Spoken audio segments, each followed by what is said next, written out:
அனைத்துலக உயிரோடை தமிழ் ILC தமிழ் உயிரோடை தமிழில் அன்பர்களே, உலக நார்வல் நிகழ்ச்சியில் இணைந்திருக்கிறீர்கள். உலக நார்வல் நிகழ்ச்சியில் பிரித்தானியாவிலிருந்து பொறியியல் ஆய்வாளர் அரசு அவர்கள் இணைகின்றார். வணக்கம் அரசு அவர்களே. வணக்கம் ஞானி. அனைத்துலக உயிரோடு தமிழ் உறவுகளுக்கு அன்புள்ள வணக்கம். உலக நார்வல் நிகழ்ச்சியில் பல நாடுகளில் நடைபெறுகின்ற விடயங்களை பார்ப்போம். முதலில் நாங்கள் ரஷ்யாவில் கருங்கடலில் 2 டேங்கர்கள் எரிந்ததாக செய்திகள் வருகின்றது. இது தொடர்பாக கருங்கடலில் நடந்த விடயங்களை கூறுங்கள். அந்த சனிக்கிழமை உக்ரைன் ஆள் இல்லாத கடல் தாக்குதல் களம், மற்றது வான் தாக்குதல் களங்கள் மூலம் இந்த துருக்கிக்கும் ரஷ்யாவுக்கும் இடையிலான நிறுவனங்கள் இந்த ஷடோ ஃபிளீட் என்று சொல்றது, அவர்களால் உத்தியோகபூர்வமாக பதிவு செய்யப்பட்ட கப்பல்கள் வேறு, உத்தியோகபூர்வமற்ற முறையில் இயங்குகின்ற கப்பல்கள் வேறு. இவர்கள் உத்தியோகபூர்வமற்ற முறையில் இயங்குகின்ற கப்பல்கள் 2 தாக்கி அளித்திருக்கிறார்கள். அந்த 2 ஆயில் டேங்கர்ஸ்களும் அந்த பிரான் ஆயில் என்ற அந்த நிறுவனத்துக்கு சொந்தமான 2 அழிவடைந்திருக்கின்றது. அதற்கு பிறகு இந்த காஸ்பியன் பைப்லைன் கன்சோரியம் என்று சொல்றது சிபிசி, இது ரஷ்யா, அமெரிக்கா, மேற்குலக நாடுகள், கசகஸ்தான், துருக்கி போன்ற நாடுகள் இணைந்து கட்டிய இந்த பைப்லைன், அதுவும் கடுமையான அதன் மீதும் தாக்குதல் நடைபெற்றிருக்கின்றது. கிட்டத்தட்ட கசகஸ்தானுக்கு 80% எரிபொருட்களை இந்த பைப்லைன் ஊடாகத்தான் கொண்டு செல்வதுண்டு. அதுவும் தடைப்பட்டிருப்பதாக கூறப்படுகின்றது.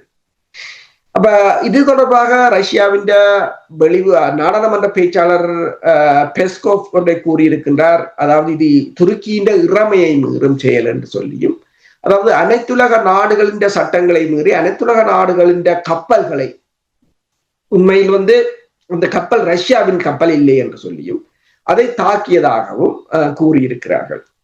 அப்ப இதில் அதற்கு பிற்பாடு ரஷ்யா உக்ரைன் தலைநகரை கடுமையாக தாக்கி இருக்கின்றது. இவர்கள நோக்கம் என்னென்று சொன்னால், ரஷ்யாவின் எரிபொருள், அதாவது போருக்கு ரஷ்யாவின் பொருளாதாரம் எவ்வளவு உதவிகளை வழங்கி கொண்டு வருகிறதோ அதை இல்லாது செய்வது. அப்ப பொருளாதாரத்தால் வீழ்ச்சி அடையுமாக இருந்தால், ரஷ்யா வீழ்ச்சி அடையுமாக இருந்தால் இந்த போரை நடத்த முடியாது. அப்ப ரஷ்யா ஒன்றை கூறுகிறது, இது தனியாக உக்ரைன் செய்யவில்லை, மேற்குலக நாடுகள், குறிப்பாக ஐரோப்பிய ஒன்றியம் இந்த நாடுகளின் துணையோட ஒரு திட்டமிடப்பட்ட தாக்குதல் என்றுதான் கூறியிருக்கின்றது. அதுக்கான சகல பதில் நடவடிக்கைகளையும் தாங்கள் எடுப்போம் என்று. இப்ப அமெரிக்கா அதிபர் ட்ரம்ப் உக்ரைன் தொடர்பான உக்ரைனுக்கு ரஷ்யாவுக்கும் இடையிலான பேச்சுவார்த்தைகளை அவர் முன்மொழிந்திருந்தார். அதற்கான காலக்கெடுவையும் விதித்திருந்தார். நவம்பர் 27 அதற்குள் உக்ரைன் பதிலை சொல்ல வேண்டும் என்று சொல்லி. ஆனால் அந்த காலக்கெடுவும் கடந்து போய்விட்டது. உக்ரைனை இந்த அமைதி முயற்சிகள் கொண்டு செல்லாதவாறு ஐரோப்பிய ஒன்றியம் தடங்களாக இருக்கின்றது. அது அமெரிக்காவுக்கும் தெரியும். இப்போது நீங்க பாத்தீங்கன்னு சொன்னால், செலன்ஸ்கி அவர்கள் பிரான்சுக்கு வந்திருக்கின்றார். பிரான்சில் அவர் பேச்சுவார்த்தை நடத்துகிற போது அவர்கள் அந்த நிலங்களை விட்டுக் கொடுப்பது என்பது முடியாத காரியம் என்றால் போலவும், நேட்டோவில் எந்த நேரம் என்றாலும் உக்ரைன் இணையலாம் என்றது போலவும், அதாவது ரஷ்யாவின் எந்த கோரிக்கைகளையும் ஏற்றுக்கொள்ள போவதில்லை என்ற துணியில் தான் பேசிக் கொண்டிருக்கிறார்கள். பேச்சுவார்த்தைக்கு என்ன நடக்க போகுது? உண்மைதான். இந்த பேச்சுவார்த்தையை பொறுத்தவரையில் ரஷ்யா தனது நிலைப்பாடுகளிலிருந்து விட்டுக் கொடுப்பதாக இல்லை. இப்போது இந்த கருங்கடலில் இடம்பெற்ற தாக்குதலை பார்க்கும் போது இந்த பேச்சுவார்த்தை கூட ஒரு பொறியாக இருக்கலாம் என்றுதான் கருதப்படுகிறது. பேச்சுவார்த்தை மூலம் ரஷ்யாவை திசை திருப்பிக் கொண்டு ரஷ்யாவின் எரிபொருள் வழங்கல் பாதைகளை, அதன் எரிபொருள் சுத்திகரிப்பு நிலையங்களை தாக்கி அளித்து பொருளாதாரத்தால் சீரழிய செய்வதுதான் அவர்களின் நோக்கமாக இருக்கின்றது. ரஷ்யாவுக்கும் அது தெரியும் என்றுதான் நினைக்கின்றேன். அப்ப போர் விரிவடைகிற ஒரு சமிக்கைகள் தான் அதிகம் தெரிகிறதே தவிர, அதனை நிறுத்துவதற்கான அதாவது ஒரு மனப்பூர்வமாக யாரும் அங்கு செயற்படவில்லை என்றுதான் தெரிகிறது. இந்த போரை நிறுத்தினால் ரஷ்யா வெற்றி பெற்றதாக முடிந்துவிடும் என்பது ஐரோப்பிய ஒன்றியத்திற்கு பிரச்சனையாக இருக்கின்றது. அவ்வாறு ரஷ்யா வெற்றி பெற்றுவிடக் கூடாது என்பதில் அவர்கள் தீவிரமாக இருக்கிறார்கள். கோரிக்கையை நீங்கள் பார்த்தீர்கள் என்றால், பிடித்த பகுதிகள் அவ்வளவும் ரஷ்யாவோடு இருப்பது என்று கேட்பது ஒரு நியாயமான ஒரு விடயம் இல்லைத்தானே? நீங்கள் அப்படி பார்க்கவில்லையா? என்னென்று சொன்னால் இதுவரை காலமும் உக்ரைன் ஒரு நாடாகத்தான் இருந்தது.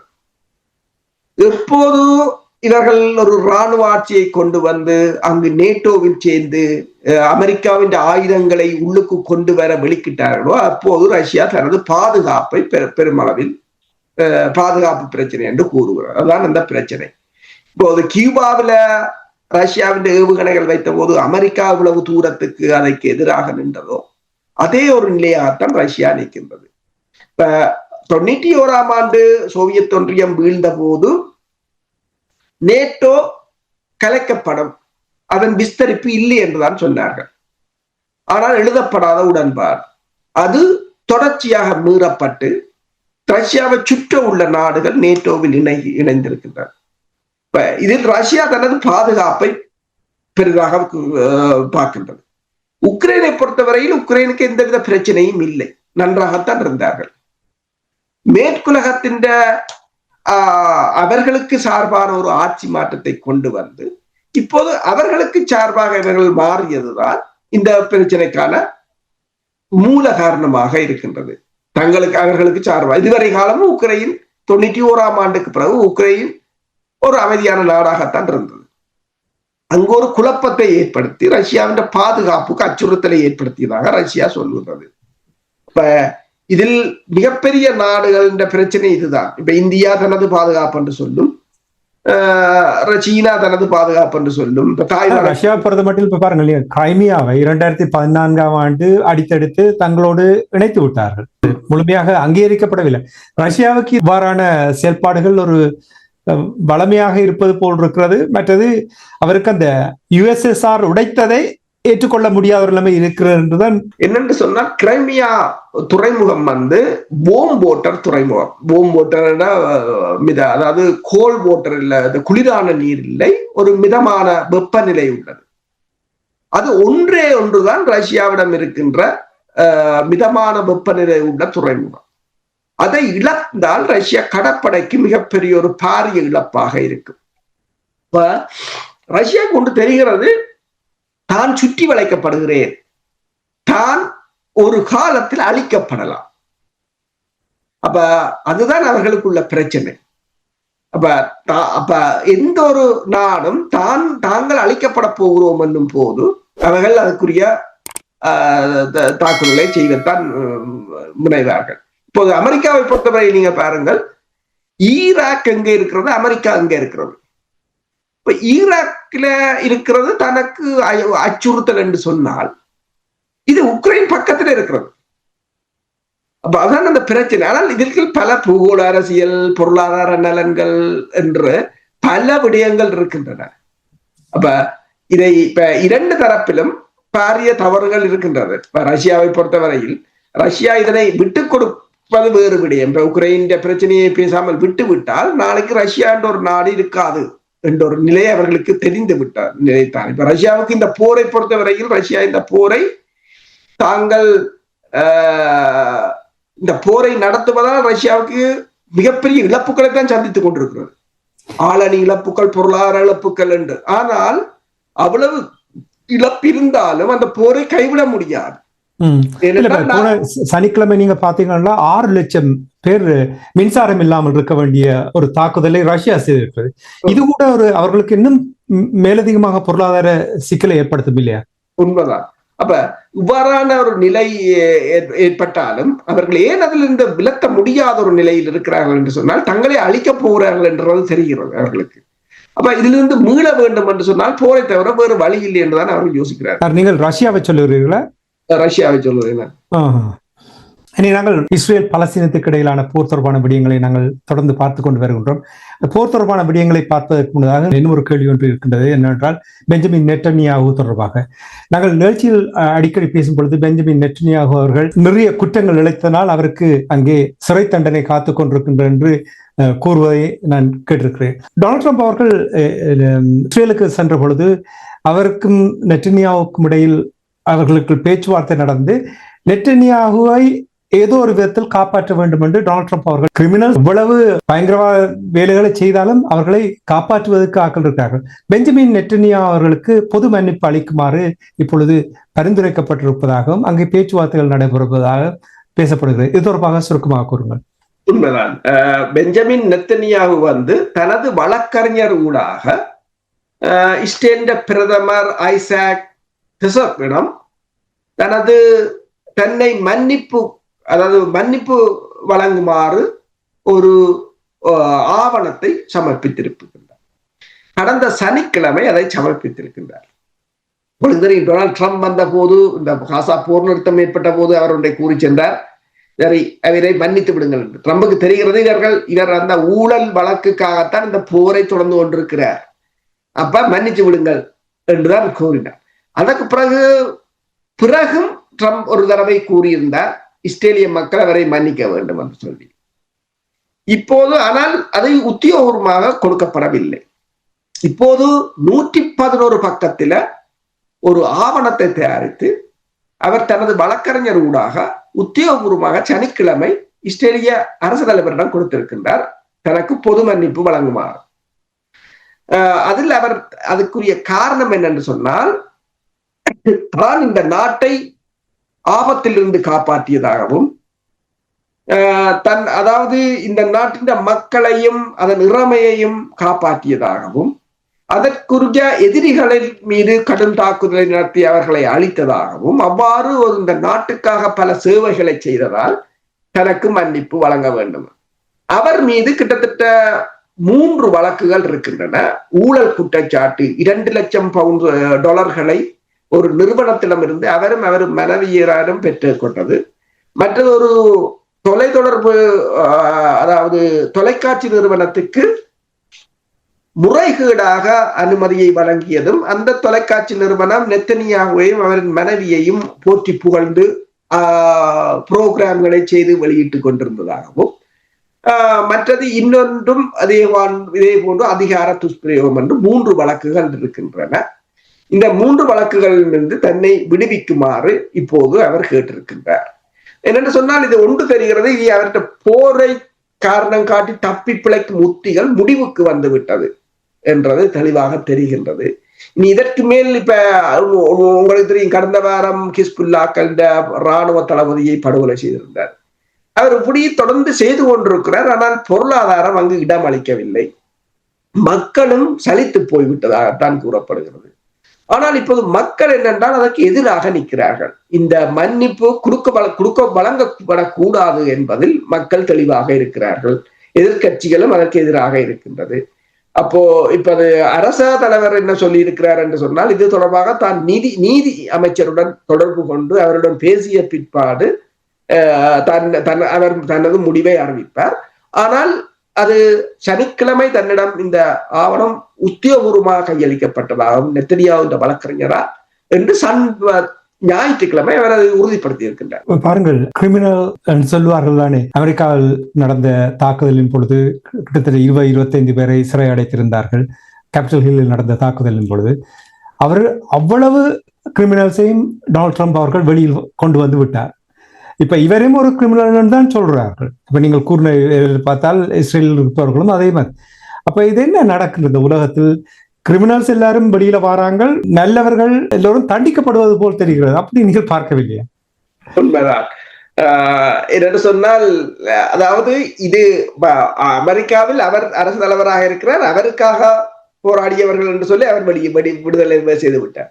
இப்போது இது ஒரு கூட்டணி ஆட்சியாக இருப்பதால் அமெரிக்கா சொன்னால் கேட்பார்கள் என்ற ஒரு நிலையில் டொனால்ட் ட்ரம்ப் ரெக்கமெண்டேஷன், இதைத்தான் சொல்லுவது, ரெக்கமெண்டேஷனோட வாரது என்று சொல்லி ரெக்கமெண்டேஷனோட வந்திருக்கிறார். அதை மிகவும் ஒரு நகைச்சுவையாக அது தொடர்பாக பலர் கேலி சித்திரங்கள் வரைந்திருக்கிறார்கள். நெத்தனியாவுடைய இந்த பொது மன்னிப்பு பொறுத்தவரையில் உண்மையில் மிகப்பெரிய இஸ்ரேலின் தூணாகவும் இஸ்ரேலை காப்பாற்ற போதாம் எத்தனையோ படுகொலைகளை செய்தவர் இன்றைக்கு தனக்கு ஒரு பொது மன்னிப்பு வேணும் என்று சொல்லி போய் நிற்பது அந்த காலம், அதாவது 2022 வருடங்களுக்கு நிலைமை எவ்வாறு தலைகீழாக மாறிவிட்டது என்பதுதான் யதார்த்தமானதாக இருக்கின்றது. இப்ப இது இங்கு மட்டும் இல்லை, இலங்கையிலும் அவ்வாறுதான் நடந்தது. உங்களுக்கு தெரியும். அதாவது மிகப்பெரிய ஒரு போரை முன்னிறுத்தினார்கள் அப்படி என்று சொன்னவர்கள் இறுதியாக நாட்டை விட்டு தப்பி ஓட வேண்டும். அந்த மக்கள் சொந்த மக்களால் கலைக்கப்பட்டது. இப்போது சொந்த மக்கள் மன்னிப்பு வழங்கக்கூடாது என்று நிற்கிறார்கள். நெத்தனியாகு ஒன்றுமே நிரந்தரம் இல்லை, கர்மா என்பது உண்மைதான் என்பதை சமீப காலத்தில் நடந்த சம்பவங்கள் எங்களுக்கு எத்தனை தரம் உணர்த்தி இருக்கின்றது. உலக நகர்வுகள் நிகழ்ச்சியில் அணிந்திருக்கிறீர்கள். தொடர்ச்சியாக நாங்கள் ரஷ்யா தொடர்பாக பார்ப்போம். பேச்சுவார்த்தை இப்பொழுது கொஞ்சம் சூடுபிடித்திருப்பது போல் தெரிகின்றது. அமெரிக்காவிலிருந்து பேச்சுவார்த்தை குழு மாஸ்கோவுக்கு சென்றிருக்கின்றது. இன்று நாளை அந்த பேச்சுவார்த்தை நடைபெற இருக்கின்ற என்ற விடயங்கள் பேசப்படுகின்றது. அரசர்களே, எங்களுக்கு கூறுவீர்களா இந்த பேச்சுவார்த்தை தொடர்பாக என்ன நடக்கின்றது என்று? உக்ரைன் அமெரிக்காவின் 28 அம்ச அமைதி திட்டத்தை ஏற்றுக்கொண்டு நவம்பர் 27ஆம் தேதிக்கு முதல் அவர்கள் இந்த முடிவை சொல்ல வேண்டும் என்று ட்ரம்ப் சொல்லியிருந்தார். ஆனால் அதற்கு பிறகு ஐரோப்பிய ஒன்றியம் அதற்குள் தலையிட்டு அதனை நீர்த்து போக செய்திருந்தது. அதன் பிறகு இப்போது ட்ரம்ப் மீண்டும் இந்த தனது என்போயை அதாவது ஸ்டீவ் விட்கோப்பையும் மற்றது அவரின் மருமகன் குஷ்னரையும் அங்கு அனுப்பியிருக்கிறார் மாஸ்கோவுக்கு. மாஸ்கோவில் அவர்கள் ரஷ்யாவின் அதிபர் விளாடிமிர் புட்டினை சந்திப்பார்கள் என்று கூறப்படுகின்றது. அதே சமயம் ஐரோப்பிய ஒன்றியத்தின் தடைகளுக்கான பிரதிநிதியை அழைத்த ட்ரம்ப் அவர்கள் இந்த அமைதி முயற்சி சரி வந்ததுடன் ரஷ்யாவின் அந்த முடக்கப்பட்ட அந்நிய அதாவது வெளிநாட்டு கையிருப்புகளை திருப்ப கொடுக்க வேண்டும் என்று கூறியதாகவும் செய்திகள் வெளிவந்திருக்கின்றன. அப்ப இது ட்ரம்பை பொறுத்தவரையில் இந்த உக்ரைன் ரஷ்ய போரை முடிவுக்கு கொண்டு வருவதற்கான முயற்சிகளை அவர் ஒரு வளம் எடுத்துக்கொண்டிருக்கிறார். அதே சமயம் உக்ரைன் அதிபர் ஐரோப்பாவுக்கு சுற்றுப்பயணத்தை மேற்கொண்டு கொண்டிருக்கின்றார். இப்போது அவர் பிரான்சுக்கு வந்தவர் தற்போது அயர்லாந்துக்கு சென்றிருக்கின்றார். பிரான்ஸ் அதிபர் இமானுவேல் மேக்ரோனை சந்தித்திருந்தார். அதுக்கு பிறகு இப்போது அயர்லாந்து சென்று அயர்லாந்தின் புதிய பிரதமரை சந்தித்திருக்கின்றார். அப்ப பிரான்சின் அதிபரின் கருத்தின்படி ஐரோப்பாவை உள்ளடக்காது இந்த அதாவது அமைதி முயற்சிகளை செய்ய முடியாது, ஐரோப்பாவை புறந்தள்ளிவிட்டு செய்ய முடியாது என்ற ஒரு கருத்தை அவர் வெளியிட்டிருக்கின்றார்.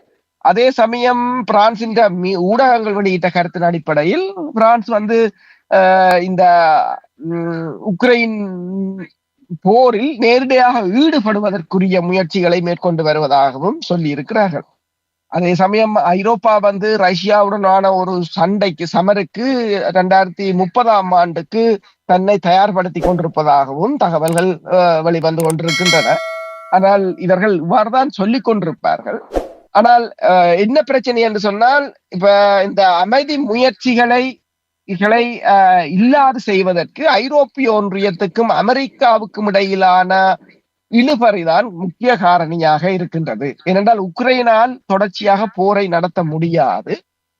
ரஷ்யா இந்த வாரமும் ஒரு புதிய நகரத்தை கைப்பற்றி இருப்பதாக கூறப்படுகின்றது. அப்ப ரஷ்யா தொடர்ச்சியாக முன்னேறி கொண்டுதான் வருகின்றது. உக்ரைன் ஆளில்லாத தாக்குதல் விமானங்கள் மூலம் பொருளாதார இலக்குகளை தாக்கி கொண்டிருந்தாலும் ரஷ்யா களமுனைகளில் முன்னகர்ந்து கொண்டுதான் வருகின்றது. அப்ப இந்த குளிர்காலத்தில் உக்ரைன் படையினர் முற்றுமுழுதாக வீழ்ச்சியடையக்கூடிய ஒரு நிலை இருக்கலாம் என்றும் கூறப்படுகின்றது.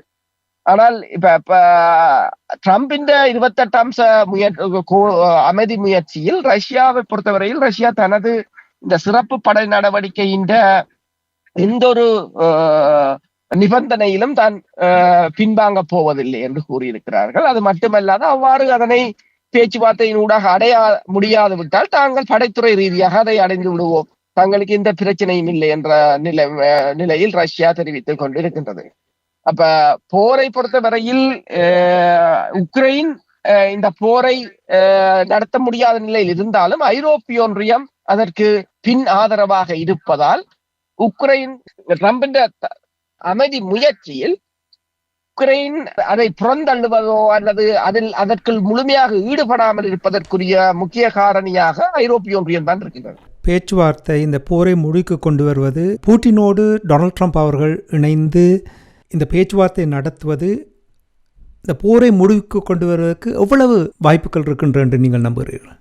உண்மைதான். என்னென்று சொன்னால், இப்ப போரை முடிவுக்கு கொண்டு வருவது இவர்களால் இயலாத காரியம் என்று சொல்ல முடியாது. என்னென்று சொன்னால், இந்த போரை உருவாக்கியவர்கள் மேற்குலக நாடுகள். அங்கு ஒரு ஆட்சி மாற்றத்தை கொண்டு வந்தார்கள், இப்ப ஆயுதங்களை வழங்கினார்கள்.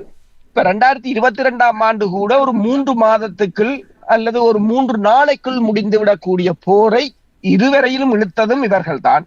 தொடர்ச்சியாக நிதி உதவிகள், ஆயுத உதவிகள், இதுவரையிலும் $365 பில்லியன் வழங்கியிருப்பதாக கூறப்படுகின்றது. இந்த நாடுகள் ஆயுத விநியோகத்தையோ அல்லது தொழில்நுட்ப உதவிகளையோ, புலனாய்வுத்துறை தகவல்களையோ, நிதி உதவிகளையோ மேற்குலகம், ஐரோப்பிய ஒன்றியமோ அல்லது அமெரிக்காவோ நிறுத்தினால் போர் அடுத்த நாளே அது முடிவுக்கு வரக்கூடிய நிலை இருக்கின்றது. ஆனால் அது ரஷ்யாவுக்கு சாதகமாக முடிந்துவிடக் கூடாது என்பதில் ஐரோப்பிய ஒன்றியம் தெளிவாக இருக்கின்றது. ஆனால் அமெரிக்காவுக்கும் அதுதான் விருப்பமாக இருந்தாலும் அமெரிக்காவுக்கு ஓரளவு கள நிலைமை தெரிகின்றது. என்னென்று சொன்னால், இந்த நிலையில் நாங்கள் ஒரு சமரசத்துக்கு போனால் ஏதோ இருக்கிறதையாவது தக்க வைக்கலாம் என்று யோசிக்கிறார்கள் போல தெரிகிறது. ஏனென்றால் மேலும் மேலும் ரஷ்யா முன்னகர்ந்து கொண்டு வந்தால் ரஷ்யாவுக்கு மேல் ஒரு பிரஷரை தாங்களால் போட முடியாது என்று அமெரிக்கா எண்ணுகின்றது போல் தெரிகின்றது. ஆனால் ஐரோப்பிய ஒன்றியத்துக்கு இது என்ன பிரச்சனை என்று சொன்னால், இந்த போர் இப்படியே முடிந்தால் ரஷ்யா இதில் ஒரு வெற்றி ஈட்டியதாகத்தான் உலகத்தினால் கணிக்கப்படும். அதுக்கு பிறகு நேட்டோவின் பாதுகாப்பு என்றது ஒரு கேள்விக்குறி. அது ஐரோப்பாவின் அந்த பாதுகாப்பு டாமினன்ஸ் என்றதும் ஒரு கேள்விக்குறியாக வந்துவிடும். ஏனைய நாடுகள் அதில் நம்பிக்கை இழந்து விடுவார்கள். தற்போது இருக்கிற நிலையிலே இருந்து தாங்கள் கீழ் நோக்கி வர வேண்டிய ஒரு நிலை ஏற்படலாம் என்ற ஒரு சங்கடத்தில் இந்த போரை முடிப்பதற்கு அவர்கள் விரும்பவில்லை. போரை முடிவுக்கு கொண்டு வருவதாக இருந்தால் டொனால்ட் ட்ரம்ப் அவர்கள் ஏற்கனவே சில நிகழ்ச்சிகளில் நீங்கள் கூறியிருக்கிறீர்கள், ரஷ்யா கைப்பற்றிய இடங்களை அவர்கள் தொடர்ந்து தங்களுடைய பகுதியோடு இணைக்கப் போகிறார்கள் என்று சொல்லும் பொழுது இதை எவ்வாறு ஏற்றுக்கொள்ளுவார்கள்?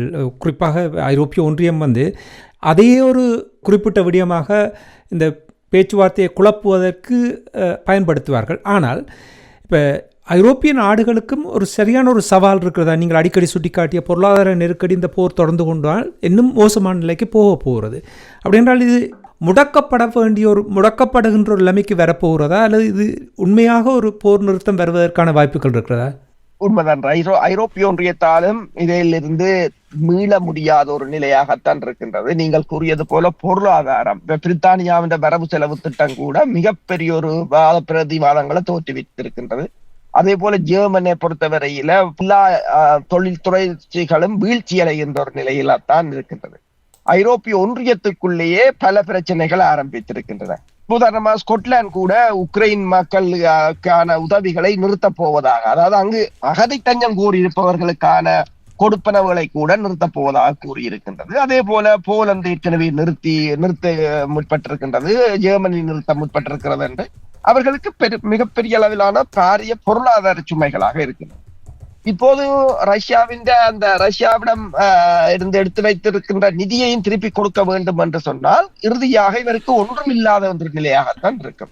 இந்த போரில் வெற்றி ஈட்டினால் ரஷ்யாவை ஒரு உடன்பாட்டுக்குள் கொண்டு வந்து ரஷ்யாவிடம் இருக்கின்ற வளங்களை ஒரு அடிமாட்டு விலைக்கு வாங்கலாம் என்றுதான் அவர்கள் எண்ணித்தான் இந்த போரை ஆரம்பித்தார்கள். ஆனால் அது அவர்கள் இந்த எண்ணத்தின்படி இந்த போக்கு இடம்பெறவில்லை. இப்ப வெனிசுலாவில இடம்பெற சம்பவங்களுக்கு அப்பால நீங்கள் பாத்தீங்கன்னு சொன்னால் ரஷ்யாவின் அணுசக்தி நீர்மூழ்கி கப்பல்கள் ஆர்டிக் கடலின் ஊடாக அமெரிக்காவின் கரையோர பகுதிகளுக்கு ஊடுருவி இருப்பதாக கூறப்படுகின்றது. இதை எவ்வாறு நிறுத்துவது? அதாவது இதுவரை காலமும் ரஷ்யாவின் அணுசக்தி ஏவுகணைகள் ஒரு சில மணி நேரம் அல்லது சில நிமிடங்களில் தான் அமெரிக்காவை அடையும் என்று சொல்லப்பட்டது. ஆனால் இப்போது அணுசக்தியில் இயங்கும் நீர்மூழ்கி கப்பல்கள் அணு ஆயுத ஏவுகணைகளுடன் அமெரிக்காவின் கடற்கரைக்கு கிட்டவே நிற்பதென்றால் சில செகண்ட்களில் அமெரிக்காவை எட்டிவிடும் என்று கூறப்படுகிறது. அப்ப இதை எவ்வாறு தடுப்பதென்று கூட இந்த வாரம் யோசித்தார்கள். இதை தடுப்பதென்றால் ஒன்று, அமெரிக்கா தண்ட நீர்மூழ்கி கப்பலை ரஷ்யாவுக்கு அண்மையாக நகர்த்த வேண்டும். அது மேலும் பிரச்சனையை வளர்க்கும். இல்லை என்று சொன்னால் உக்ரைனுக்கு அதிகளவான ஆயுதங்களை கொடுத்து போரை தூண்ட வேண்டும். அதுவும் மேலதிக மோதல்களை தூண்டும். அப்ப இதற்கு ஒரு வழி டிப்ளமேட்டிக் ரீதியாக, அதாவது பேச்சுவார்த்தை மூலமாக இதை தற்போதைக்கு ஒரு தனிவு நிலைக்கு கொண்டு வருவதுதான் அவர்களுக்குரிய ஒரு தெரிவாக இருப்பதாக கூறப்படுகின்றது. ஆனால் பிரச்சனை என்னவென்று சொன்னால், இப்ப நெத்தனியாவுடைய நிலைமைதான். இப்ப ஐரோப்பிய ஒன்றியத்துக்கு இந்த போர் நிறைவுக்கு வந்து விட்டால் அவர்களின் உள்நாட்டு பிரச்சனைகள் வெளியில் தெரிய வரும். அப்ப உள்நாட்டில் மிகப்பெரிய பொருளாதார வீழ்ச்சிகள், அதனால் ஏற்படுகின்ற மக்களின் கொந்தளிப்புகள், அதனால் அரசுகளுக்கு ஏற்பட போகின்ற பாதிப்புகள் எல்லாம் ஏராளம். அதை தவிர்க்க வேண்டும் என்று சொன்னால் இந்த போரை இவ்வாறு தொடர வேண்டிய ஒரு கட்டத்துக்கு அவர்கள் இருக்கிறார். இந்த பேச்சுவார்த்தை ஒரு அடி முன்னுக்கு வைத்தால் 2 அடி பின்னால் போவது போலான் கடந்த சில மாதங்களாக இருந்தது. இப்போ பாருங்கள், சற்று முன்னதாக பேசும்பொழுது நீங்கள் கூறியிருந்தீர்கள் யுக்ரைன் 2 டேங்கர்களை கருங்கடலில் தாக்கியது இன்னும் பூட்டின் அவர்களுக்கு சீற்றத்தை ஏற்படுத்தியிருக்கும். எவ்வளவு முக்கியம் பூட்டின் அவர்களுக்கு இந்த போரை முடிவுக்கு கொண்டு வருவது? அல்லது அவருக்கு எந்த ஒரு அழுத்தமும் இல்லை, அவர் தொடர்ச்சியாக இந்த போரை நடத்துவதற்கு அவரால் அதற்கான பலம் இருக்கிறதா? இது என்னென்ற பிரச்சனை என்று பார்த்தால், ரஷ்யாவுக்கு இந்த போர் ஒரு சபைவன், தப்பி பிழைப்பதற்கான போர். மேற்குலகத்துக்கு இந்த போர் ஒரு கன்வீனியன், தாங்கள் வசதியாக இருப்பதற்கான போர். இதுதான் அந்த வித்தியாசம். அப்ப இவர்கள் தங்கள் வசதியாக இருப்பதற்காக அந்த நாடுகளில் உள்ள வளங்களை சுரண்டுவதற்கான ஒரு தந்திரோபாய போர் இவர்கள். அவங்களுக்கு தங்களுக்கு சபைவன். அப்ப எந்த நிலையிலும் விட்டு கொடுக்க மாட்டாங்க. நீங்கள் கூறியது போல இந்த போர் இவ்வளவு தூரம் ரஷ்யாவுக்கு முக்கியமான, ரஷ்யாவுக்கு இதனால் இழப்புகள் அதிகம். பெருமளவான படையினர் கொல்லப்பட்டிருக்கிறார்கள், பெருமளவான உட்கட்டுமானங்கள் அளிக்கப்பட்டிருக்கிறது, பெருமளவான எண்ணெய் விநியோக சங்கிலிகள் அல்லது எரிசக்தி நிலையங்கள் என்று சொல்லி இழப்புகள். போர் என்று சொல்லும் போது இருதரப்புக்கும் இழப்புகள் வருவதுதான் போர். ஆனாலும் கூறியது போல அவர்களுக்கு இது ஒரு தப்பி பிழைக்கின்ற, ஏனென்றால் இந்த போரை ரஷ்யா இலக்குமாக இருந்தால் ரஷ்யா முற்று முழுதாக இல்லாது போகக்கூடிய ஒரு நிலைதான் ஏற்படும். அப்ப அவர்கள் விரும்பியோ விரும்பாமலோ இந்த போரை தொடர வேண்டிய ஒரு நிலை இருக்கின்றது. ஆனால் மேற்குலகத்தை பொறுத்தவரையில் அவர்கள் தங்கள வசதியான வாழ்வுக்காக போராடியவர்கள். இப்போது அதை நிறுத்தலாம் என்றாலும் அந்த வசதியான வாழ்வு போய்விடும் என்ற ஒரு நிலை அவர்களுக்கு ஏற்பட்டிருக்கின்றது. அடுத்ததாக அவர்கள் இந்த காலனித்துவம் என்று சொல்வது என்னென்று சொன்னால் டாமினன்ஸ், அதை இழந்து போகலாம். இந்த போரில் ரஷ்யா தான் வெற்றி பெறுமாக இருந்தால், அது பற்பளிப்புக்காக அறிவிக்கப்படாது விட்டாலும் இந்த போர் தற்போது இருக்கிற நிலையில் நின்று உக்ரைன் அந்த நிலங்களை இழக்குமாக இருந்தால் அது ரஷ்யாவின் வெற்றியாக கருதப்பட்டால் தங்களின் இந்த மேலாதிக்கம் போய்விடுமோ என்ற பிரச்சனையும் அவர்களுக்கு இருக்கு. பொறுத்திருந்து பார்ப்போம். இந்த போர் நிறுத்தம் எவ்வாறு நகர்ந்து செல்லுகின்ற என்ற விடயங்களை பார்ப்போம். இனி அமெரிக்காவை பொறுத்த மட்டும் அமெரிக்காவுக்கு தொடர்ச்சியாக டொனால்ட் ட்ரம்ப் அவர்கள் தான் போர் நடத்துவதன் நோக்கம் தன்னிடம் இல்லை, தான் எப்பொழுதுமே சமாதானம் என்று அவர் கூறிக்கொண்டு வந்தாலும் வெனிசுவேலா தொடர்பாக நீங்கள் சமீபத்தில் தொடர்பான தகவலை தந்திருக்கிறீர்கள். வருகின்ற செய்திகளை பார்க்கும் பொழுது அன்று கூட வெனிசுவேலாவுடைய வான்பகுதிகள் மூடப்பட்டதாக அமெரிக்கா அறிவித்திருந்தது. ஒரு முருகல் நிலை தொடர்வதை போல் தெரிகின்றது. வெனிசுவேலா தொடர்பாக என்ன நிலைமை என்று கூறுவீர்களா?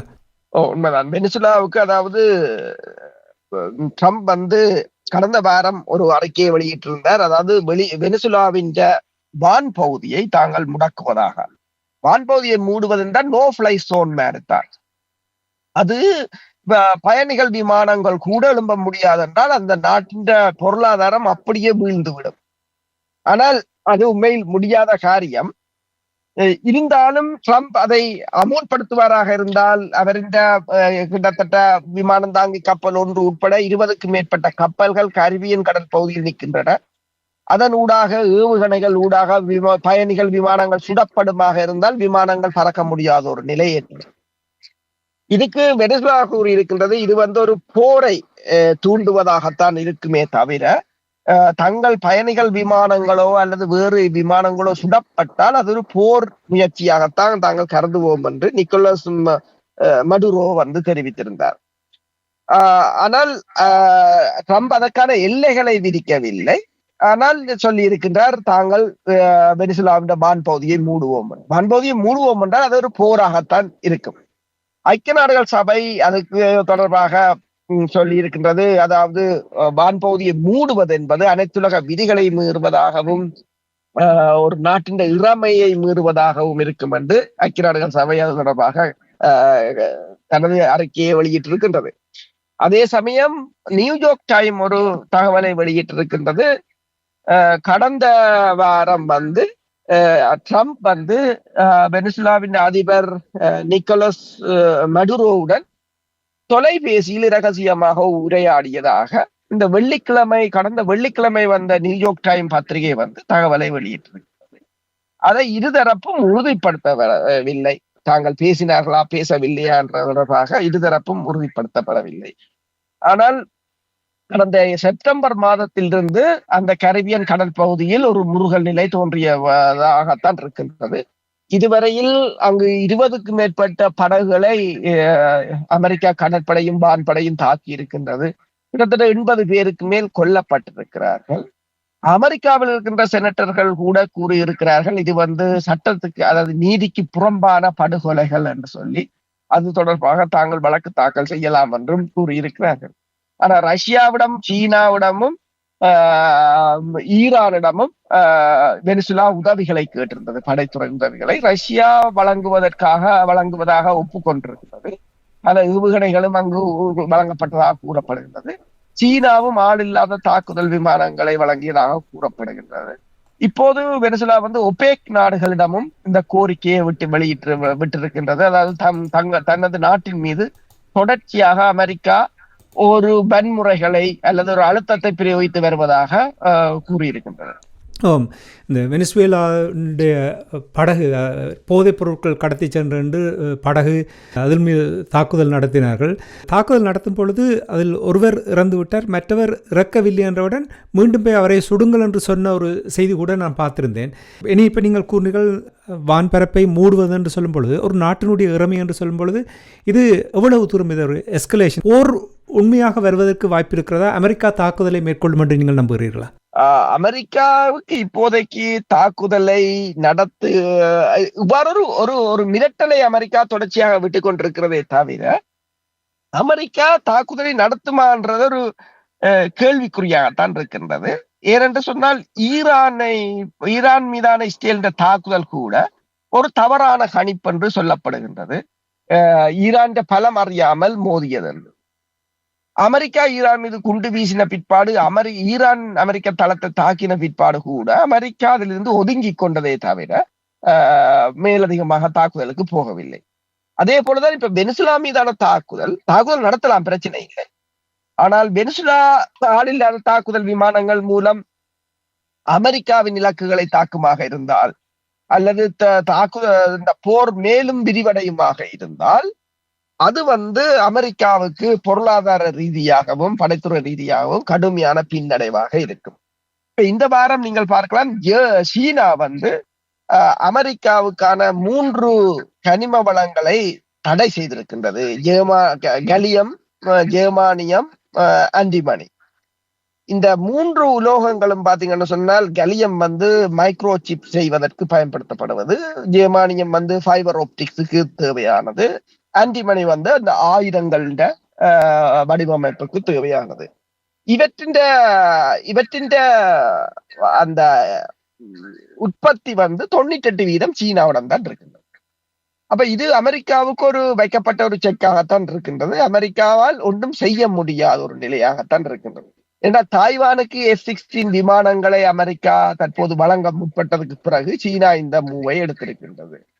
அப்ப இப்ப வெனிசுலா மீதான ஒரு போரை ஆரம்பிக்க பிற்பாடு இந்த சப்ளை லைன்களும் நிறுத்தப்படுமாக இருந்தால் அமெரிக்கா மிகப்பெரிய ஒரு சிக்கலில் மாற்றலாம் என்ற ஒரு நிலை இருக்கின்றது. இருந்தாலும் இன்னொரு பக்கத்துல கதைக்கிறார்கள் என்று சொன்னால், இப்ப இஸ்ரேல் பாலஸ்தீன போரை நிறுத்திவிட்டார், அதே போல உக்ரைன் ரஷ்யா போரை நிறுத்த முற்பட்டு கொண்டிருக்கின்றார். அதற்கான அவசரம் என்னவென்று சொன்னால் அந்த போர்களை நிறுத்திவிட்டு அந்த வளங்களை இங்கே வெனிசுலாவில் பயன்படுத்துவதற்கு ஒரு முயற்சியாக இருக்கலாம் என்றும் கூறப்படுகிறது. இதே சமயம் அதாவது இந்த செவ்வாய்க்கிழமை வெனிசுலாவில் மிகப்பெரிய ஒரு பேரணியை வெனிசுலா அதிபர் நடத்தி இருக்கின்றார். அதில் அவரும் கலந்து கொண்டிருக்கின்றார். அதாவது 98% மக்கள் இந்த அமெரிக்காவின் அச்சுறுத்தலுக்கு எதிராகத்தான் இருக்கிறார்கள் என்பதை காட்டுவதற்காக அந்த பேரணியை தாங்கள் நடத்தியதாக கூறுகின்றார்கள். தட்டி தவறி அமெரிக்கா தாக்குதலை மேற்கொண்டால் வெனிசுவேலா தாக்கு பிடிக்குமா? வெனிசுலாவுக்கும் அமெரிக்காவுக்கும் இடையிலான படை பலத்தை பொறுத்தவரையில் வெனிசுலா மிகவும் ஒரு பின்தங்கிய நிலையில் தான் இருக்கின்றது. ஆனால் ஏசிமெட்ரிக் வார்ஃபேர் என்றது டிஃபரெண்ட். இப்ப நீங்க பாத்தீங்கன்னா சொன்னால் உக்ரைனும் அவ்வாறுதான். இப்ப 3 நாட்களுக்குள் உக்ரைன் விழுந்து விடும் என்றுதான் அமெரிக்காவின் ஜெனரல் கூட தெரிவித்திருந்தார்கள். ஆனால் பின்தள ஆதரவுகள், ஏசிமெட்ரிக் வார்ஃபேர், இந்த ஆள் இல்லாத தாக்குதல் விமானங்கள் என்று சொல்லி இந்த போர் ஒரு புதிய பரிமாணத்துக்கு செல்லும். முன்னே காலங்களில் தான் டேங்குகள், விமானங்கள், விமானம் தாங்கி கப்பல்களை கொண்டு பலத்தை அளவிட்டு போரை கணிப்பிடலாம். ஆனால் இப்ப தற்போதைய நிலையில் அது எல்லாம் இந்த களமுனைகள் மாறிவிட்டது. இதுக்கு ரஷ்யா ஆதரவு வழங்குவார். ரஷ்யா உண்மையில் ஆதரவு வழங்குவதாக தெரிவித்திருக்கின்றது. அது மட்டுமல்லாது ரஷ்யாவின் வெளிவார உதவி செயலாளர் ஒன்றை கூறியிருக்கின்றார், தாங்கள் ஹைப்பர்சோனிக் ஏவுகணையை கூட வழங்குவதற்கு தயாராக இருக்கிறோம் என்று சொல்லி. அப்ப ஏற்கனவே வெனிசுலாவிடம் SU-30 ரக விமானங்கள் ரஷ்யாவின் இருக்கின்றது. அதே போல S-300 ரக விமான எதிர்ப்பு ஏவுகணைகள் இருக்கின்றன.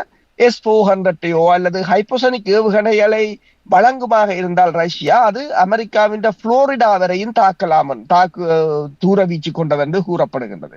அதே போல கடந்த வாரம் ஈரானில் இருந்து சென்ற பயணிகள் விமானம் அதை எடுத்து போட்டிருக்கிறார்கள். பயணிகளுக்கு பதிலாக ஒவ்வொரு சீட்டிலும் ஒவ்வொரு ஆள் இல்லாத விமானங்களை வைத்து கொண்டு போயிருக்கிறார்கள். இப்ப அது உண்மையில் பயணிகள் விமானம் போலதான் அது போயிருக்கிறது. ஆனால் ஆயுத விமானமாகத்தான் அது அங்கு போய் தரையிறங்கி இருக்கிறது. அப்ப வெனிசுலா இரகசியமாக தன்னை பலப்படுத்தி கொண்டு வருவதாகத்தான் தெரிகின்றது. ஆனால் இது சிஐஏக்கும் தெரியும். ஏனென்று சொன்னால் அமெரிக்காவின் புலனாய்வுத்துறையும் அதை பின்தொடர்ந்து கொண்டுதான் இருக்கும். எனவேதான் இந்த ட்ரம்ப் போரை தான் உறுதியாக அவர் சொல்லவில்லை, ஒரு மிரட்டலை தொடர்ச்சியாக விடுத்துக் கொண்டிருக்கிறாரே தவிர இன்னும் தான் போர் செய்வேன் என்றதை உறுதியாக சொல்லவில்லை. ஆனால் இதில் என்ன யோசிக்கிறார்கள் என்று சொன்னால், நேரடியாக போர் இல்லாமல் ஒரு தாக்குதல் மூலம் வெனிசுலா அதிபரை படுகொலை செய்வது, அல்லது ஒரு புரட்சி மூலம் வெனிசுலாவில் எதிர்க்கட்சிகள் ஆட்சியை கைப்பற்றுவதாக இருப்பது, அல்லது உள்ளூர் கலவரங்களை ஏற்படுத்துவது என்று கிட்டத்தட்ட 5 ஆப்ஷன்கள் அமெரிக்காவிடம் இருப்பதாக கூறப்படுகிறது. அதில் ஒரு ஆப்ஷன் இல்லாமல் போய்விடும் என்றால், நீங்கள் சொன்னீர்கள் 90% மக்கள் அவருக்கு சார்பாக போராட்டத்தை நடத்தினார்கள் என்றால் அங்கே புரட்சியை ஏற்படுத்துவது கொஞ்சம் கடினமாக இருக்கும். ஆனால் அமெரிக்காவை சொல்ல முடியாது, அவர்கள் எங்கேயும் என்ன செய்வதற்கு அவர்களிடம் அதற்கான பலம் இருக்கின்ற என்பது உண்மைதான். இனி இப்போ நீங்கள் கூறினீர்கள், இந்த போர் யுத்திகள் மாறிவிட்டது, படைக்கலன்கள் மாறிவிட்டது. முன்னரெல்லாம் பலவீனத்தை அவதானிப்பதற்கு அவர்களிடம் இருக்கின்ற ஆயுதங்கள் படைக்கலன்களை பொறுத்து என்று சொல்லும் பொழுது இப்பொழுது மாறிவிட்டது என்று நீங்கள் கூறினீர்கள். அந்த மாறும் பொழுது யுக்ரைன் ரஷ்யாவிலும் சரி, இஸ்ரேல் பலஸ்தீனத்திலும் சரி ட்ரோன்ஸ் அதிகமாக பாவிக்கப்பட்டது. அது பெரிய ஒரு மாற்றத்தை ஏற்படுத்தி இருக்கின்றது. எவ்வளவு பலமாக இருந்தாலும் நீங்கள் அதனால் பாதிக்கப்படலாம் என்றதை சுட்டிக்காட்டியிருக்கிறார். ஆனால் இப்பொழுது இன்னும் ஒரு புதிய ஒரு பரிணாமம் ஒன்று எடுத்திருக்கின்றது. என்னவென்றால், உயிரியல் ஆயுத தொடர்பாக ஒரு மாநாடு நடந்திருக்கிறது. உயிரியல் ஆயுத மாநாடு ஒன்று நடந்திருக்கின்றது. இந்த மாநாட்டில் பேராசிரியர் ஜெய்சங்கர் அவர்கள், இந்தியாவினுடைய வெளிவார அமைச்சர் ஜெய்சங்கர் அவர்கள் இந்த உயிரியல் போர் தொடர்பான விடயங்களை அங்கே விழிப்புணர்வை ஏற்படுத்தும் வகையில் கூறியிருக்கின்றார். உயிர் பயங்கரவாதத்தை எடுத்து எல்லோரும் போராட வேண்டும் என்று அந்த விடயத்தில் கூறியிருக்கின்றார். ஏன் இப்படி ஒரு புதிய ஒரு வழியை இந்த விடயத்தை ஜெய்சங்கர் அவர்கள் இங்கே சுட்டி காட்டியிருக்கார்? அப்படி என்றால் உயிரியல் ஆபத்து ஏற்படுவதற்கான வாய்ப்புகள் காணப்படுவதனுடைய ஒரு விளைவு தானா இவருடைய கருத்துக்கள்? உண்மைதான். என்னென்று சொன்னால், இது இப்ப உக்ரைனிலும் இந்த சண்டை ஆரம்பிப்பதற்கு முன்னால் அமெரிக்கா உயிரியல் ஆயுதங்களை தயாரிக்கின்ற, அதாவது வைரசுகள், பாக்டீரியாக்கள் போன்ற கிருமிகளை தயாரிக்கின்ற பல ஆய்வுக்கூடங்களை நடத்தியதாக ரஷ்யா மீண்டும் மீண்டும் சொல்லி இருந்தது. அதற்குரிய ஆதாரங்களையும் ரஷ்யா திரட்டியிருந்தது. அந்த ஆதாரங்களுக்கு பொறுப்பானவர் ஒரு மேஜர் ஜெனரல் தர அதிகாரி. அந்த அதிகாரியை குறிவைத்து கடந்த வருடம் அவரின் அபார்ட்மெண்ட்டுக்கு வெளியில் சைக்கிளில் பொருத்தப்பட்ட குண்டின் மூலம் அவர் படுகொலை செய்யப்பட்டிருந்தார், ரஷ்யாவின் மாஸ்கோவுக்கு கிட்ட வைத்து. அப்ப அவரை குறிவைத்து கொலை செய்தது என்னென்றால் அவர்தான் அந்த அதற்கு பொறுப்பான அந்த விசாரணைகளுக்கு பொறுப்பானவர். அவரிடம் ஆதாரங்கள் இருக்கிறது என்று கூறப்பட்டிருந்தது. உங்களுக்கு தெரியும், இந்த கோவிட் கூட ஒரு பயாலஜிக்கல் வெப்பன்ஸாக பயன்படுத்தப்பட்டது என்றெல்லாம் பேச்சுக்கள் இருந்தது. சீனா தனது பயோ லேபோரட்டரியில தயாரித்த ஒரு வைரஸில் தப்பி வந்ததுதான் இது, சீனா வௌவாலில் இருந்து வந்தது என்று சொன்னது என்றெல்லாம் பல கதைகள் உலாவிக் கொண்டிருந்தன.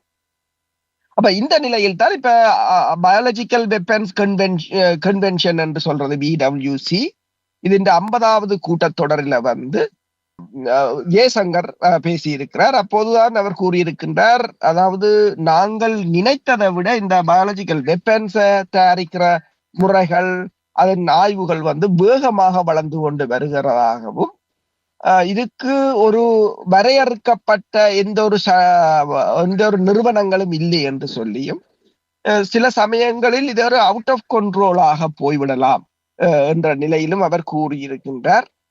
அதாவது நோய்களை ஆயுதமாக பயன்படுத்துவது என்பதுதான் இந்த பயாலஜிக்கல் வெப்பன்ஸின் நோக்கமாக இருப்பதாகவும், அதை தடுக்க வேண்டும் என்றும் அவர் கூறியிருக்கின்றார். என்னென்று சொன்னால் உங்களுக்கு தெரியும், இப்போது அதாவது நேரடியான ஆயுத வழியிலான போரை விட இந்த பயாலஜிக்கல் வெப்பன்ஸ் கடுமையான சேதத்தை ஏற்படுத்தும். அது கோவிட் காலத்திலே கூட நாங்கள் அறிந்தது ஒன்றுதான். இவ்வளவு பொருளாதார ரீதியாக இவ்வளவு ஒரு உலகத்தையே அது புரட்டி போட்டு விட்டது.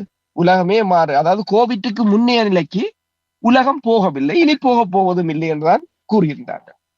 அதே சமயம் அவர் கூறியிருக்கின்றார், இப்ப இந்தியாவை பொறுத்தவரையில உலகத்துக்கு தேவையான வேக்சின் தடுப்பு மருந்துகளில் 60% இந்தியா தான் செய்வதாகவும், பார்மசி ஆஃப் த வேர்ல்ட் என்று சொல்லி இருக்கின்றார். உலகத்தின் மருந்து நிறுவனமாக இந்தியா தான் தொழிற்படுவதாகவும் அவர் அங்கு கூறியிருக்கின்றார். ஒன்று ரஷ்யா உக்ரைனில் அமெரிக்கா இந்த பயாலஜிக்கல் வெப்பனை தயாரித்ததாக கூறியது ஒன்று, பிறகு சீனாவில் இது தயாரிக்கப்படுவதாக கூறியது. இப்போது இந்தியா இதை கொண்டு வந்திருக்கிறது என்று சொன்னால், இந்த உயிரியல் ஆயுதங்கள் கோவிட் போன்ற தாக்கங்கள் எதிர்காலத்தில் உருவாக்கப்படலாம், செயற்கையாகவும் உருவாக்கப்படலாமோ என்ற ஒரு அச்சத்தை ஏற்படுத்தி இருக்கு. நீங்கள் இந்த கோவிட் பெருந்தொற்று தொடர்பாக கூறும் பொழுது அதுவும் வூஹானிலிருந்து உருவாக்கப்பட்டதுதான் கூறினார்கள். அப்படி என்றால் இனிவரும் காலங்களில் இந்த வல்லரசு நாடுகள் இப்பொழுது கிட்டத்தட்ட நீங்கள் பார்த்தீர்கள் என்றால் அவர்களுடைய விமான படையாக இருக்கட்டும், கடற்படையாக இருக்கட்டும், தரப்படையாக இருக்கட்டும், கிட்டத்தட்ட அவர்களிடம் ஆளையால் தாக்குப்பிடிக்கக்கூடிய ஒரு நிலைமை இருக்கின்றது. இப்போ இந்த உயிரியல் போர் இங்கே ஒரு பெரிய முன்னிலை வகுக்கப் போகின்ற ஒரு வெளிப்பாட்டைத்தான் இதனூடாக பேராசிரியர் ஜெய்சங்கர் அவர்கள் கூற வருகிறார் என்று நீங்கள் நம்புகிறீர்களா? உண்மைதான். என்னென்று சொன்னால் எல்லோரும் அணுசக்தி, அணுக்குண்டு போர் அல்லது அணு ஆயுத போர் என்றுதான் உலகம் பேசிக் கொண்டிருக்கின்றது. அந்த உயிரியல் ஆயுத போரை கோவிட்டுக்கு பிறகு மறந்து விட்டார்கள். அது ஒரு மிக கொடூரமான ஆயுதம் என்பதை எல்லோரும் மறந்து விட்டார்கள். ஏனென்றால் வைரஸை பொறுத்தவரையில் அதை உருவாக்குவது சுலபம். ஏனென்றால் ஒரு புரோட்டீன் கோட்டும் ஒரு DNA துண்டும் இருந்தால் காணும், அது ஒரு வைரஸ். அது எந்த மனிதர்களுடைய எந்த செல்லை தாக்க வேண்டும் என்பதில் டிசைனிங் தான் அதுல ஒரு முக்கியமானது. ஏனென்றால் சில செல்லுகளை தாக்கும் போது அதிலிருந்து தப்பிக்க முடியாத அளவுக்கு அதை வடிவமைப்பது. அதை உருவாக்குவது என்னடா குளோனிங் இப்போது குளோனிங்காக இருக்கலாம், ஜெனட்டிக் என்ஜினியரிங்காக இருக்கலாம், மிக வேகமாக வளர்ந்து விட்டது. அப்ப அது உருவாக்குவது மிகப்பெரிய பிரச்சனை இல்லை. ஆனால் இந்த உலகம் ஏதோ ஒரு நம்பிக்கையில் அதாவது மனித குலத்தை காக்க வேண்டும் என்ற ஒரு துளி நம்பிக்கையில் உலகம் இயங்கிக் கொண்டு இருக்கின்றது. ஆனால் எந்த ஒரு தரப்பு அதை உருவாக்கினாலும் அதை தொற்று நோய்களாக பரவ விட்டாலும் கண்டுபிடிப்பதும் மிகவும் கடினமாக இருக்கும். என்னென்று சொன்னால் அது சில மனிதர்கள் ஊடாக அது பரவலாம், மிருகங்கள் ஊடாக பரவலாம், காற்றின் ஊடாக பரவலாம் என்று சொல்லி மிகவும் கடினமாக இருக்கும். எனவேதான் இந்த நாடுகள் தங்கள் புலனாய்வு துறையின் ஊடாக இதனை தொடர்ச்சியாக கண்காணித்துக் கொண்டிருக்கின்றன. ரஷ்யா அமெரிக்கா உக்ரைன்ல அமெரிக்காவின் பயாலஜிக்கல் வெப்பன்ஸ் இருந்தது என்பதை ரஷ்யா அவதானித்துக் கொண்டுதான் இருந்திருக்கின்றது. அதை தங்கள் எல்லைகளுக்கு ஊடாக தங்கள் நாட்டுக்கு அவர்கள் பரவ விடுவார்கள். இப்ப இந்தியாவுக்கும் இப்போது ஒரு மிகப்பெரிய பிரச்சனை, பாகிஸ்தானாக இருக்கலாம், சீனாவாக இருக்கலாம், பங்களாதேஷ், நேபாளம் என்று சொல்லி பல நாடுகள் இந்தியாவுக்கு எதிரான நாடுகளாக மாற்றப்பட்டு விட்டன. அப்ப இந்த நிலையில் இந்தியா தான் ஒரு சுற்றி வளைப்புக்குள் இருப்பதாகத்தான் இந்தியா யோசிக்கின்றது. எனவேதான் இப்போது இலங்கையில் கூட இந்தியா தனது கடுமையான ஈடுபாடுகளை உதவி செய்வதில், இந்த புயலால் பாதிக்கப்பட்ட மக்களுக்கு செய்கின்ற உதவிகளில் இந்தியா அதிகமாக தன்னை இணைத்துக் கொள்வது என்று சொன்னால் இந்த நட்பு நாடுகளுடன் அயல் நாடுகளுடன் நட்பாக இருக்க வேண்டும் என்று இப்போது இந்தியா உணர தள்ளப்பட்டிருக்கின்றது. அப்ப இந்த பயாலஜிக்கல் வெப்பன்ஸ் வந்தால் இந்தியா உலகையே மிகவும் சனத்தொகை கூடிய நாடு. ஆனால் உலகத்துக்கு இவர்கள் மருந்துகளை உற்பத்தி செய்தாலும் இவர்களுடைய உட்கட்டுமானம் இவ்வாறான ஒரு தாக்குதலை தாக்கு பிடிக்கக்கூடிய நிலையில் இருக்குதான்றது கேள்விக்குறியாகத்தான் இருக்கின்றது. அப்ப அது பொருளாதாரத்தையும் இப்ப தனியாக ஒரு உயிர் பலியில ஒவ்வொரு நாடுகளோட பொருளாதாரத்தையும் அழித்து விடும். எனவேதான் இப்போது ஜெய்சங்கர் ஒரு எச்சரிக்கை மணியை அடித்திருக்கிறார் உலகத்தை நோக்கி. உங்களுக்கு தெரியும், இஸ்ரேல் தொடர்ச்சியாக எவ்வளவு கட்டுப்பாடுகள் கொண்டு வந்தாலும் எவ்வளவு வரையறைகள் கொண்டு வந்தாலும் ஒன்றையும் மதிப்பதில்லை, மீறுவது. இஸ்ரேல் கடந்த வாரம் வான்வெளி தாக்குதலை நடத்தியது லெபனானுடைய தலைநகரம் பெய்ரூட்டில். அந்த ஒரு வாரத்துக்கு பின்னர் போப் லியோ அவர்கள் பெய்ரூட்டுக்கு சென்றடைந்திருக்கின்றார். அங்கே சென்றதும் அங்கே வழிபாடுகளில் ஈடுபட்டிருந்தார், உரையாற்றி இருக்கின்றார். அவர் குறிப்பாக 2 தேசங்களை அங்கீகரிப்பது தொடர்பாகவும் கருத்தை கூறுகின்றார். போப் லியோ அவர்களுடைய பயணம் தொடர்பாக நீங்கள் என்ன அவதானிக்கிறீர்கள் என்று கூறுவீர்களா? போப் லியோ துருக்கிக்கு சென்றிருந்தார். துருக்கிக்கு சென்ற பிற்பாடு லெபனானுக்கு சென்றிருக்கின்றார். லெபனானுக்கு சென்ற அவர் அதாவது செவ்வாய்க்கிழமை கிட்டத்தட்ட அந்த போப் பிரான்சிஸின் அந்த நிகழ்வு ஒன்றையும் அங்க ஏற்பாடு செய்திருந்தார்கள். அதில் கிட்டத்தட்ட 1,20,000 மக்கள் கலந்து கொண்டதை அந்த சமூக வலைத்தளங்கள் பதிவிட்டு கொண்டிருக்கின்றன, பெருமளவான மக்கள். அவர் அங்கு சென்ற போது, துருக்கிக்கு சென்ற போதும் அங்கு லெபனானுக்கு சென்ற போதும் ஒன்றைத்தான் கூறியிருக்கின்றார். அதாவது தற்போதைய நிலையில் 2 தேசங்கள் என்ற தீர்வுதான் ஒரே ஒரு தீர்வாக இருக்கும் இந்த இஸ்ரேல் பலஸ்தீன போரை நிறுத்துவதற்கு.